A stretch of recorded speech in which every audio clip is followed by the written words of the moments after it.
Hey there, I'm Marie Lally. And I'm Tony Villari. And we're realtors with O'Brien Realty in Southern Maryland.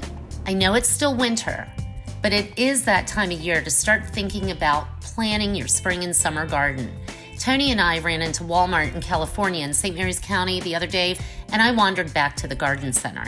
I was very excited to see that they have started stocking up a bunch of seasonal items for spring and summer. So I'm officially putting my mind into the springtime groove and shaking off the winter blues. So they have bulbs in stock that include dahlias, gladiolas, hosta, among other things. Of course, it's too early to plant these bulbs, but you can at least start shopping. And if you plant them, don't forget to dig them up in the fall so you can replant next year. The garden center also has a large selection of flower and vegetable seeds in stock. If you're like me, you just buy flats, and I like to get my flats of flowers from the local Amish farms like Zimmerman's and Stauffer's on Route 5 in the Loveville area.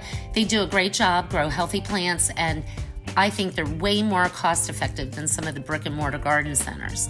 Grilling season is coming up, and I definitely have to say that the amount of grilling accessories that are available nowadays, it's crazy. Tony, of course, is a master griller and spent some time in this aisle, while I fantasized about putting my hands in the dirt and planting flowers.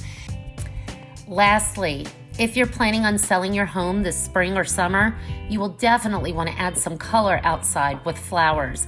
I think annuals are the best, and they provide non-stop blooms all season long. You could plant them in the ground or in pots or both. They need minimal care, just regular waterings and an occasional feeding, and they will reward you throughout the growing season and hopefully with a quick sale on your home.